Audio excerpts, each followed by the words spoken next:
Hello, magandang gabi sa inyo lahat mga kababayan ko. So patuloy tayo sa ating Holy Week special, no? This time naman ito ay KMJS uli. Wala naman ibang pagkukunan ng video na regarding sa Holy Week, 'di ba? Pero maghahanap ako ng iba, malay mo may ibang source. Ito mga kababayan ko ay anting-anting daw mula sa Nazareno. Yung Nazareno, ito yung nasa Quiapo, no? May dala din daw ng milagro. So, tingnan nga natin. Sa pista ng itim na Nazareno ng Quiapo, hindi lang pala pagpapahid ng panyo o paghawak sa lubid ang nakapagbibigay ng lunas o swerte sa mga deboto. Pati pala paggupit ng buhok nito para ihalo sa langis o para ipitin sa pulang tela na pwede raw maging agimat. Wait lang, naiintindihan ko yung iba, yung paniniwala nila na yung dadalo ka sa prosesyon ng Nazareno. Di ba si Noli de Castro ginagawa yan? Pero yung gagawa ka ng anting-anting, hindi, yung pinupunas-punas nila, alam ko yon, 'di ba? Naniniwala sila na may pagpapagaling na dulot yon. Minsan nga pumipila yun. Di ba may pahalik na tinatawag? Mga tradisyon ng Katoliko, mga unique no? Mga pahalik, di ba? Pupunasan nila, di ba? I have nothing against. Bahala kayo kung gusto nyo. Pero ang pag-uusapan lang natin mga kababayan, kung talagang may scientific basis, no? Doon tayo sa objective. Kasi 'di ba kapag sinabi mo na ay, hindi, nung hinawakan ko ang Nazareno ako'y gumaling. Trip mo 'yan, men, 'di ba? I mean, kasama 'yan sa sa faith mo. Pero doon tayo sa meron bang logical na aspeto or merong scientificong basehan, 'di ba? So I'm so sorry, no, pero need talaga natin pag-usapan 'to. Need natin. Kung ayaw nyo, di wala naman ako magagawa. Choice nyo naman manood sa akin eh. Di tiisin nyo. Hindi ko naman kayo pagbabawalan na ayaw ko sabihin na di wag kayo manood, di ba? Kalayaan nyo manood, internet nyo naman yan eh. Kaya lang, kung mapapanood nyo, tiisin nyo. Kung feeling nyo, kumukontra ako dun sa paniniwala nyo. Pinaniniwala ang buhok daw ng Nazareno ang ginawang kwintas. Buhok din ng Nazareno ang nakabalot sa tela at sinturon. Isama pa ang medalyong krus na gawa sa bakal, dinasalang kahoy, pati antiko kwintas. Lahat ng ito, mga anting-anting mga daw bling-bling ng mga namamanata sa itim na Nazareno. At lumalakas daw ang kapangyarihan Kasi at ano to mga ito. Si Pista ng itim. anong name nun? Wait lang ha. Naiintindihan ko yung yung tinatawag na relic. When you say relic, ano ba yung relic na tinatawag? Relic. Wait lang ha. Sa mundo ng collectibles, yan eh. Significant kasi yung relic na yan eh. Yung relic ay ibig sabihin, an object surviving from an earlier time, especially one of the historical sentimental interest. May sentimental siya, no? Or a part of a deceased, pwede ring, basta a part of the deceased holy person's body or belongings kept as an object of reverence. An object, custom, or belief that has survived from an earlier time but is now outmoded. Yung parang nanggaling siya dun sa nanggaling siya sa yung talagang may siya eh, may personal na attachment siya eh. For example, ito naglilinis kasi ako dito sa bahay eh. For example, ito, alam niyo yung banda na Linkin Park? Meron ako relic ng Linkin Park dito. Ito nahingi ko sa drummer ng Linkin Park nung pumunta sila ng 2013. 'Di ba? Member kasi ako ng LP Underground, ito yung backstage pass ko. May pirma ni Chester Bennington yan, napatay na. Ito, may personal na kumbaga nahawakan ni Chester Bennington to na pirma niya. Ito, pirma ni Mike Shinoda naman. Yung sa CD. Tapos ito, guitar pick. Ito nga, kaya nga aayusin ko eh. Nalaglag kasi yung guitar pick nung gitarista na Linkin Park. Tapos, guitar pick ni Mike Shinoda. 'Di ba? May mga relic. Ang wala lang ako relic ay sa bassist tsaka sa sa DJ. Ay! Meron pala ako sa DJ naka-frame doon. Buong banda sila nakapirma. Anyway, ano ibig ko sabihin? Katulad nito, no? Ito, personal na nahawakan ito ng drummer ng Linkin Park eh. May personal, to. Then ito naman CD, personal na hawakan ni Mike Shinoda. Na vocalist ng Linkin Park at napirma. Ibig ko sabihin, may intindihan ko kung yung sinasabi nilang buhok na inano doon ay galing talaga mismo sa mismong Nazareno talaga, si Jesus Christ talaga mismo. Pero kung galing sa rebulto, sa bagay, yung rebulto kasi matagal na panahon. Pero kahit na parang hindi naman siya yung tunay eh. Di ba? Parang hindi ko nakukuha yung yung bakit mo gagawing kwintas yung anyway, tingnan natin yung explanation, no? Kasi wala namang connection kay Jesus Christ yung mga yan eh. Kahit pa sabihin mo matagal na yung Santo Niño na yan. Ay, yung Nazareno, sorry. Yung Nazareno na yan. Di ba? For example, no? Magiging emotional ka sa isang bagay, let's say sa bahay na matagal na. Ba't ka nagiging emotional? Eh, hindi naman yun yung lumang bahay nyo. Parang wala namang connect, no? Anyway, pagpatuloy natin.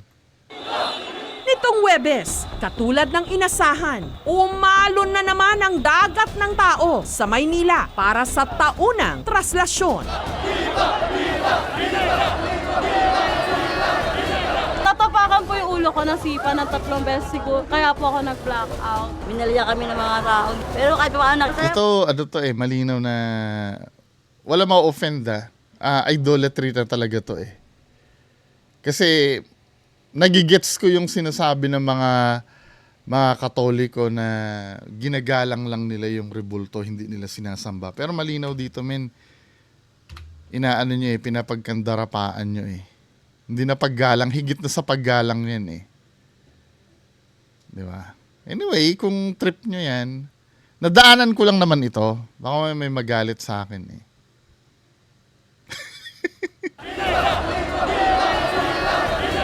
tatapakan po yung ulo ko ng sipa ng 3 beses siguro, kaya po ako nag-blackout. Minalya kami ng mga tao. Pero kahit pa anak, saya po, nakita ko po yung sarili. Pero hindi lahat ng deboto hangad daw na makalapit sa karosa o andas.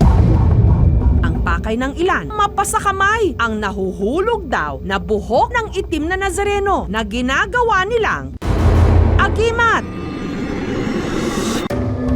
Nakasandal daw si Ruel sa andas noong 2017. At swinerte raw siyang makahawak at Di ba si Commander Leon to? bunot ng buhok ng puon. Nung nasa translasyon kami, sa pag-aagawan ng mga tao, nalalaglag yung buhok ng Nazareno sa pagpapahid din ng mga tuwalya. Yun yung pinag-uuna-unahan namin makuha. Swerte ako nakakuha ng buhok. Yung buhok kailangan kong ibigay sa iba kasi kapag pinagkakaloob mo rin sa iba, mas lalong lumalakas ang bisa nito. Pero nagtira raw siya ng 3 hibla nito. Ang isa, ipinalaman niya sa piraso ng bao at ginawang kwintas. Ang ikalawang hibla, ipinasok sa tube at itinali sa kanyang bewang. Ang pangatlo, ibinalot sa telang pula at inilagay sa kanyang pitaka. Talaga na meron siyang depensa na ginagawa sa akin. Kasi unang-una kapag manggagamot ka, ang unang-unang kailangan depensahan mo yung sarili mo. Para hindi kami pasukin ng kung ano man na meron doon sa katawan ng tao gaya ng mga elemento. Kinalaunan, sumapi si Ruel sa isang samahan ng mga antingero o yung mga nagtitinda ng anting-anting sa Quiapo na meron Tattoo pa men, ding kanya-kanyang koleksyon ng mga agimat. Halos lahat ng mga gamit ko, pero nandiyan. Hanggang sa Ayos, no? Siguro, bulletproof, kahit tangke siguro ang babaril dito, di matatablan. po ko hanggang dito na, hanggang loob. Ito po ay mga libretang lulo. Pag ito ay nahawakan natin, ito ay nagtagusan po sa bawat mga daliri. Ito po ay tinatawag na original na panggagamot. Tatuto, dasal ng mga panggagamot, protection sa katawan. Meron din akong buhok ng Nazareno, nakatago lang. Ito ba yung sinasabi nilang aswang? Yung nagiging fresh na fresh pag naging aswang siya. Di ba may ganon yung in-interview ito eh. Ito ba yon or tingnan nga natin. Julius Babaw. Interview ni Julius Babaw. Yun siya ba yun?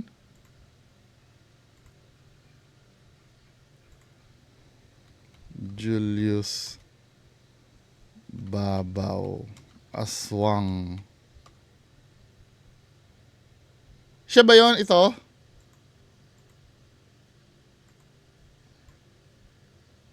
Oh, siya nga yata.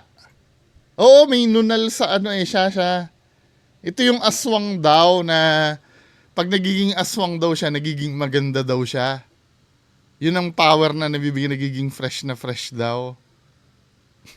Natawa si Julius Siya sa Babaw. bahay. Iba yung pakiramdam. Parang pakiramdam mo para may nakatingin sa'yo, parang pakiramdam mo may nakasunod sa'yo na matanda.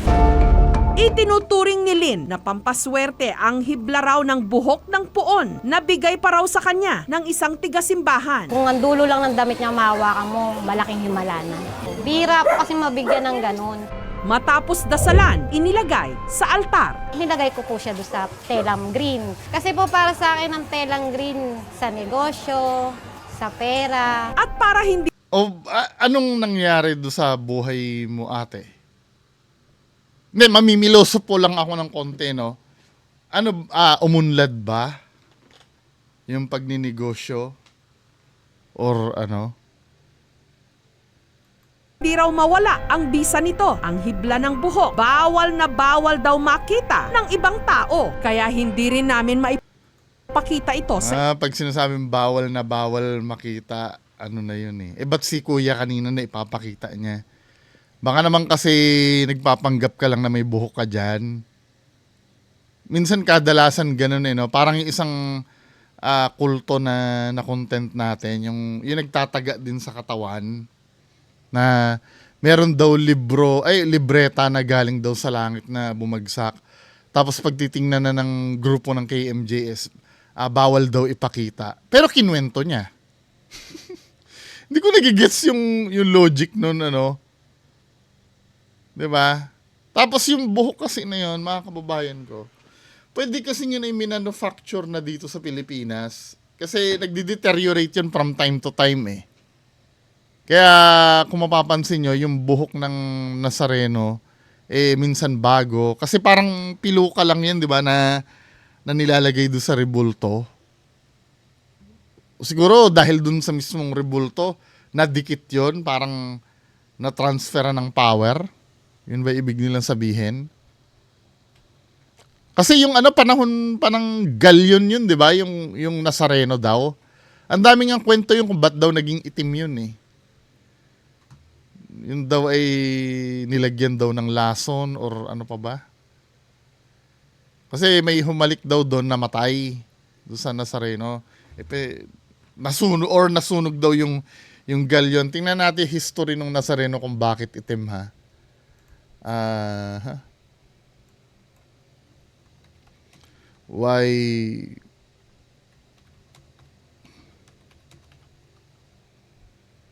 Why the Black Nazarene is black?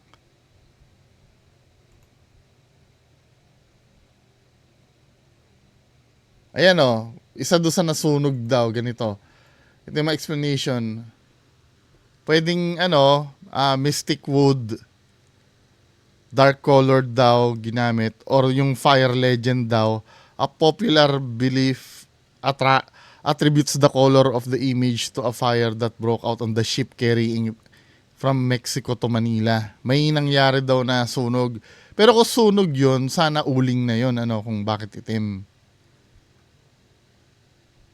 May isa pang legend na nilagyan daw ng lason yun eh. Kaya daw nangitim eh. Dahil palagi daw hinahalikan yun ng pare. Anyway, sa ko ba napanood yun yung ganun? Pagpatuloy na natin. Hindi, ang ibig ko lang sabihin dito, hindi naman talaga part ng original na Nazareno yung yung buhok. So kung ang, let's say, tatanggapin ko pansamantala na yung Nazareno ay powerful, hindi naman siya yung, parang pinatong lang yun doon eh. Actually, dalawa nga ang Nazareno, di ba? Isang naka-display doon sa may altar at isang yung pinoprosesyon. Ang pagkakaalam ko, yung ulo ng urig nandun sa may altar. Yung katawan ng urig naman ang pinoprosesyon. Tama ba ako? Tingnan nga natin. Hindi na yun yung original na inaano eh.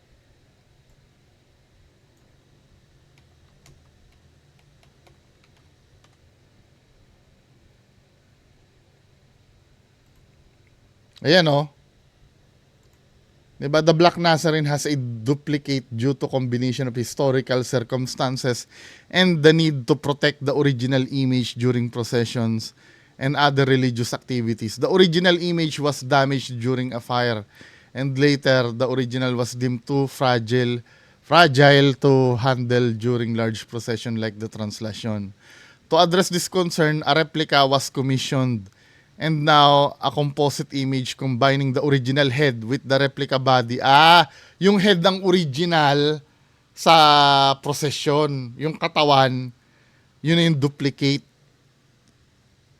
'Di ba? Tama ako. So, may sense pa rin na kunin mo yung buhok kasi nadikit yun sa original. Pero I don't think yung buhok nun, original yun na pinoprocession. Kasi kung yun ay panahon pa ng galyon, masyado marupok na yun. Inyo. Feeling mo, hihina po yung biyaya po? Hindi naman po siguro. Para sa akin, sa akin lang talaga. Utang na loob nga raw niya. Hindi, ayaw mo talang talaga ipakita dahil wala naman talagang buhok ng Nazareno dyan. Hindi mo naman ma-explain, sabi niyang gano'n, no? Tinan mo. Hindi daw pwede pakita, di ba? Na bawal daw makita ng ibang tao. Kaya hindi rin namin maipakita ito sa inyo. Feeling mo, hihina po yung biyaya po? Hindi naman po siguro. Para sa akin, sa akin lang talaga. Di ba? Utang na loob nga. Sa kanya lang yon. Kasi nga, wala naman talagang buhok niyan. Sa tingin ko pero kung may buhok niyan, wala naman magawa. Or kung meron mang buhok diyan, hindi mo na ma-authenticate kung galing talaga Nazareno yon o hindi. Niya sa itinagong hibla ng buhok ng puon ang magandang kalusugan ng kanyang pamilya. Para di kami magkasakit. Lalo nga maging matatakaw yung anak ko simula nung natanggap ko yun. Hindi, akala ko ba swerte sa negosyo? Bakit sa kalusugan napunta? Bakit hindi na ba pwede maging malusog ang pamilya mo ng wala yung buhok? Confirmation bias na naman yun, men eh. Tindahan niya ng mga anting-anting sa Quiapo. Kumikita. Nakakaraos. Taon-taon po maganda po yung pasok sa amin. Hindi, sabi mo nakakaraos eh. Sa pinaka- Ibig sabihin hindi ganun ka-successful. del Nazareno Central o yung mga pumapasan sa itim na puong Nazareno na si Mang Eugenio ang tatanungin. Imposibleng buhok daw talaga ng Nazareno ang mga sinasabing anting-anting dahil kapag nagpapalit daw ng wig ang puon, kanila itong sinusunog. Kung sasabihin na may manghingi, marama na iba, sa dami nilang hingi, baka nakalbo na ng Nazareno. Hindi mo kakalbo yung Nazareno kasi yung inaantay mo lang naman doon, yung malalaglag, yung aksidenteng malalaglag mula sa buhok na Nazareno. Ang simbahan naman ay iniiwasan ng mga ganitong bagay dahil definitely fanaticism ito eh. Ang buhok ng Nazareno ay hindi na ginugumpit at ipinamimigay para gawing swerte ng buhay. Kasi ang swerte naman natin talaga ay nakaano sa biyaya ng Diyos. Correct. Ito ang nagsasabi na nito head ng ng Catholic. So, parang inaano niya, kinukontra niya yung mga antingero. 'Di ba? Na which is totoo naman. Parang ano ba yung yung purpose bakit kailangan kunin mo yung buhok. Naiintindihan ko 'yon, magiging relic talaga 'yon. Kung galing kay Jesus Christ talaga mismo, pero galing lang sa sa rebulto eh. Di ba? Wala siyang personal na kinalaman. Tinuturing na anting-anting ang t-shirt niyang ito na kailanman hindi raw niya pinalalabhan at isinusuot niya lang Ayos, tuwing pista ng Nazareno. 13 years to be exact, hindi ko na siya nilalaban. Pag secret ng isang bagay, hindi mo na sasabihin kung malinis o marumi yan. Ang pinag-usapan niyan kung gaano kasagrado yung bagay na yan. Pagmamalaki pa ni Joseph, huwag mandiri dahil wala raw itong amoy. Taon-taon din daw niya itong pinapaimprentahan ng mukha ng itim na puon. Itong damit ko na to, tagimat ko kasi hirap talaga magkaanak yung asawa ko. Inabot na kami ng 2008, wala pa kaming anak ng asawa ko. Nagkasama kami ng kaibigan ko na pumunta doon sa nung araw na yun ng pista ng Nazareno. Doon ko hinaling yung anak namin na si Kendra Gabriel. Taon-taon ko talagang pinapasalamatan sa kanya na nagkaroon kami ng anak na kahit papaano matalino, mabait. Araw-araw, dagsa ang mga nais magpagamot sa bahay na ito sa Tanzac, Cavite. Kung saan naroon ang Hello, Sir Nick! na si Nick Banayo. Ibang-ibang itsura ni Sir Nick dati, no? Mula sa mga pasyenteng di umano na kulam at nabarang.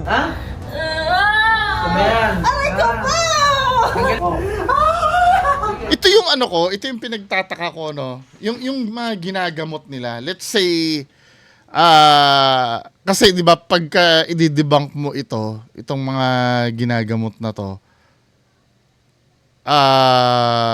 pwede mo sabihin umaarte lang eh. Tama? Pero ang hindi ko naiintindihan, lahat ng ginagamot niyan, matagal na ito, yung mga matagal nang nanonood sa akin, ilang beses nang ibinigay sa akin yung video ni Sir Nick Banayo. Ang hindi ko lang talaga na-explain, paano nasasabi nung ginagamot nila na sila ay yung mangkukulam. Di ba may time dyan na pinapasapi yung mangkukulam, di ba? Sa dinami-dami na pumupunta dyan, ano yung umaarte lahat yon? Pero meron akong kinausap na na psychologist. May kinausap akong psychologist regarding dyan. Sabing ganun sa akin, psychologist, pati si Sir Oyabak, yung aking legal parehas sila. Yung sabi ng psychologist sa akin, kasi may belief daw itong ginagamot eh. So nagiging submissive siya na kapag sinabing mangkukulam daw, sasabihin niya mangkukulam na daw talaga siya. Then sabi din ni Sir Oyabak din, ganun din, parang same din na dahil gusto niyang maniwala na pero parang ang labo Meron naman nag-comment sa akin or nag-PM sa akin yung kay Apo Leon naman daw na Apo Leon, sorry. Yung nasa FB, Apo Apollo. Si Apo Philip Apollo. Naging pasyente daw siya ni Apo Philip Apollo. Actually, hindi siya yung asawa niya. Na ganyan din daw, umiiyak din daw sa sakit. Na parang sinabi mo, parang sa sobrang sakit daw, parang pinakisamahan niya na lang daw yung manggagamot para hindi daw mapahiya. Parang something like that. Pero gusto kong ng definitive na na sagot eh. Wala akong makitang definitive. Pero I'm so sure may explanation ito na hindi ko lang talaga alam. Na bakit every time na ginagamot sila, para bang nakikisama sila sa manggagamot. Na nasasabihin sila ay mangkukulam. Minsan nga sinasabi nga yung reason kung bakit nila kinulam, di ba? Basta somewhere out there, may makakapag-explain niya ng logical. 'Di ba? Feeling ko hindi rin siya kababalaghan eh. Wala lang akong mahanap na definitive na sagot. Hanggang sa mga may malulubhang karamdaman. Paggamot ko si Angioplasty sa puso yun. kasi laging bumabalik yung mga sakit po niya. Isa sa ipinamimigay niyang libre sa kanyang mga pasyente ang libre St. Benedict's Medallion na nabili raw niya sa paligid ng Quiapo Church. Yan naman, yung St. Benedict, Yung Saint Benedict naman na yan, ang purpose niyan ay pangtaboy yan ng di ba, ng evil. 'Di ba? Basta pantaboy ito ng minsan nga ginagamit pang exorcise yan eh. Kasi 'di ba yung may linya yan na Bade Retro Satana ba? Yung bigan Satan ibig sabihin. So pwedeng sabihin mo na yung orasyon, yung sinisimbolo niyang orasyon yung pang cure, hindi mismo itong medalyon. Sarawang mga ito, pamproteksyon sa mga demonyo. Pwede, logical, no? Logical. 'Di ba? Kasi mga pare, feeling ko binabanggit din yung Saint Benedict's prayer eh. Buhay din daw niya ito sa pamagitan ng mga orasyon at dasal na nasa wikang Latin. Ingatan mo yan, ha? Opo. Pero ang pinaka-iniingat-ingatan daw Buhok din na Nazareno. agimat na kung tawagin niya, Santo Kristong Baliktaran. 8 taon na raw itong gamit ni Nick na ipinasa daw sa kanya ng kapwa niya manggagamot na si Bantugan. Ang sabi niya po sa akin, ako daw ay anak niya sa espiritual. At ako daw ang dapat magmana. Ibang itsura ni Sir Nick ngayon no? Kayanan niya. Ang mga anting-anting daw niyang ito, hindi lang niya inilalapit sa katawan ng may sakit o may sapi. Mapaghimala rin daw ang mga ito dahil minsan na rin siya nitong iniligtas sa bingit ng kamatayan. Anong kinalaman sa Nazareno nito? Nadikit ba sa Nazareno yan? Or ano? May tumigil sa harap ko na puting multicab. Pagbukas ng bintana, pinaputukan ako, 3 putok. Wala namang tumama sa katawan ko, nakatakbo pa rin naman ako. Ginabayan din ako ng Panginoon, syempre. Gayunman, batid ni Nick na hindi lahat naniniwala sa bisa nito. Isang word lang, respeto. Kasi kaming mga albularyo ay para lang dun sa mga naniniwala sa amin. Sa totoo lang, Ito naman ang argument ko dito sa sinabi ni Sir Nick, yung sinabi niya respeto, 'di ba? Kasi ang problem, Sir Nick, kasi sa linya nyo, nag-usap kaming dalawa na ito eh. At aminado din si Sir Nick sa linya nila, maraming peke. 'Di ba? At inagrihan naman ako ni Sir Nick doon. Siguro yung sinasabi niyang respeto, yung sa paniniwala mismo. 'Di ba? Yung paniniwala mismo, yung do sa anting-anting. Pero sometimes kasi may mga nasa hanay nila na talagang ang intention mamera lang talaga. 'Di ba? I don't think na nakasalanan 'yon kung kokontrahin mo yung mga ganong bagay. 'Di ba? Katulad nun yung sa Nazareno, yung mga nagpo-procession. Kung feel nila na nagagaling sila doon, pwede ka mag-opinion kung madadaanan mo sa public feed mo, no, na pwede ka mag-opinion, pero hindi mo sila pwedeng pigilan, 'di ba? Paniniwala nila 'yon eh. 'Di ba? Pero kung yung paniniwala nila ay nakakaapekto ng masama sa kapwa, yung katulad nung nakakapanloko na, pinapagkaperahan na alam mong din naman 'yon. Pwede mo rin namang i-expose 'yon. Katulad ng ginagawa ito si Sir Nick, 'di ba, ina-expose niya din yung mga peking agimat. Yung binabaril niya, 'di ba? Kaya yung word na respeto, siguro yun ay nauukol yun sa paniniwala, hindi dun sa mga tao na ang balak ay mamera na lang talaga. Kasi may mga ganyan, 'di ba? Yung tatay ko mahilig sa ganyan nung araw. Mga talagang pumupunta yun sa mga baryo-baryo sa Mindoro. Yung di ba may binebentang bao na iisa lang yung mata? Mahal na binibenta sa tatay ko noon. Hindi ko nga alam sa tatay ko kung bakit Ibig ko sabihin, pwede siguro makatwiran dahil napaka-rare nung bao. Okay na yung ibenta sa'yo siguro ng 500. Parang tulong mo na dun sa nagbebenta. Pero yung halatang pagkakakitaan ka, ibebenta sa'yo ng halagang 20,000. Tapos sasabihin pa na effective yun, ganun. Kahit pa paano kailangan natin magsalita tungkol doon. Kasi malinaw na yun ay pamimera yun eh. 'Di ba? Ibang-iba yung siguro pwede ko pa igalang 'yan, no? Halimbawa, binigay sa tatay ko yung bao na isa ang mata kasi swerte daw sa negosyo yun eh. Yung bao na iisa ang mata. Siguro kung binigay yon, tapos yung tatay ko ang nagkusang loob na magbigay dun sa nagbigay dahil nga syempre nahirapan din na maghanap nun, 'di ba? Pero yung kung pepresyohan yung parang dahil alam mong kailangan ng tao, mamahalan mo ng singil. 'Di ba? Parang yun ang hindi dapat igalang. Lang, hindi naman dahil sa mga medalyon kaya sila gumagaling. Pero sa tingin ko dyan, dahil sa paniniwala nila. Bago kasi dumating ang mga Kastila, no, naniniwala ang ating mga ninuno noon sa mga anito at makapangyarihan ito na kapag itong espiritong ito ay pumasok sa katawan Yan mo. siguro no, yung sige, yung sa anting-anting na yan. Sige, kung trip nila yan, gawin nila yan. As long as na hindi sila nanluloko ng kapwa. 'Di ba? Pero sometimes no, pagka halimbawa napag-usapan yan, ano, katulad nito no, nadaanan natin, na topic natin sa vlog, itong vlog ng KMJS. Siyempre, yung pananaw ko bilang skeptic, sasabihin ko din naman. At I think na hindi naman disrespect 'yon. 'Di ba? Kasi napag-uusapan natin eh. Hindi naman out of nowhere na biglang sinabi natin na peke 'yan. 'Di ba? Kapag natanong tayo or may napag-usapan tayong topic, sasabihin natin kung ano yung dapat sabihin. 'Di ba? Mabibigyan ka ng lakas.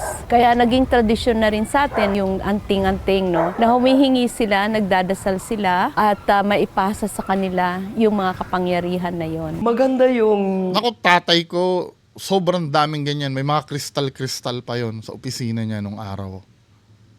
May mga, ang hilig sa ganyan ng tatay ko, yung meron pang bibilhin niya na, yung isang set na, ano ba yun? Nasa na kaya yung mga yon? Nasa Mindoro pa kaya yun? Basta maraming ganyan yung tatay ko nung araw. Mapaniwalain yun sa mga ganyan eh. Nanay ko naman, medyo, kaya lang more on, ang nanay ko parang more on sa mga pamahiin eh. Ang pinakamalupit lola ko, lahat ng pamahiin talaga. Ano yun? Pero mabait ang lola ko. Medyo may pagka-coops nga lang pagdating sa pamahiin. Yung lahat ng bawal. Yung bawal ang ganito. Ano ba yung mga pamahiin ng lola ko na pagpupunta ako sa kanila? Basta napaka-weirdo nun. Lahat ng, bawal ang ganyan, bawal ang ganyan. Hindi ko na matandaan eh. Pero, ganun yung lola ko nung araw. Pananampalataya. Pero mahal na mahal ko yung lola ko ha. Mabait sa akin yun. Yung faith na umaasa ka sa Poong Nazareno. Pero dapat hanggang dyan lang. Ganoong paanting-anting, hindi yon itutolerate ng simbahan. Kontra yon sa nais iparating ng simbahan tungkol sa tamang pagpapahayag ng pananampalataya. Saan nga ba dapat humugot ng lakas at kapangyarihan? Sa anting-anting o mga agimat o sa ating pananampalataya? Para sa reaksyon sa istoryang ito. Yung wait lang, pahabol lang. Katulad nung sinabi ko kanina, yung mga relic na, actually hindi makakonsider na relic, yung paggalang, ayoko na sabihin pagsamba eh. Yung paggalang sa mga relic na yan, ginagawa din naman ng simbahan yan. 'Di ba? Katulad ngayon, 'di ba? May part daw ng di umano'y cross ni Jesus na pinoprocession, Ano ba 'yun? Part of Jesus.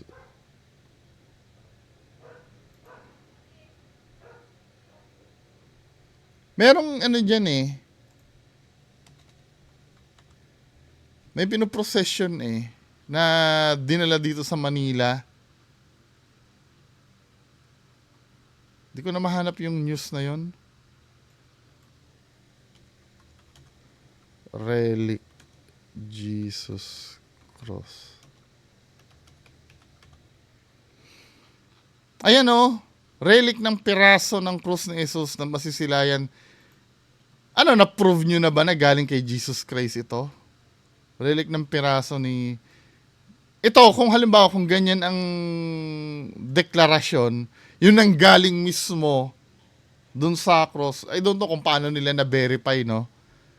Medyo may intindihan ko pa kasi talagang ano yun malapit sa ano. Pero pag yung buhok lang ng rebulto na walang kinalaman kay Jesus Christ, parang ano no, hindi siya parang wala siyang bearing na bigyan ng attention. 'Di ba? Di ba may mga sometimes yung mga celebrity katulad nung gloves ni Michael Jackson. Kasi ginamit talaga ni Michael Jackson yun yung damit ni Elvis Presley. Maiintindihan mo kung yun ay pahalagahan. Hindi naman dahil sambahin, pero iconic kasi yung nagdala. Pero kung halimbawa bibigyan mo ng importansya yung wala namang kinalaman sa isang sabi ko na sinabi, no? Anyway, tama na nga to. Yan lang po muna ang mapag-uusapan natin ngayong gabi. Magandang gabi sa inyo lahat. Bye-bye.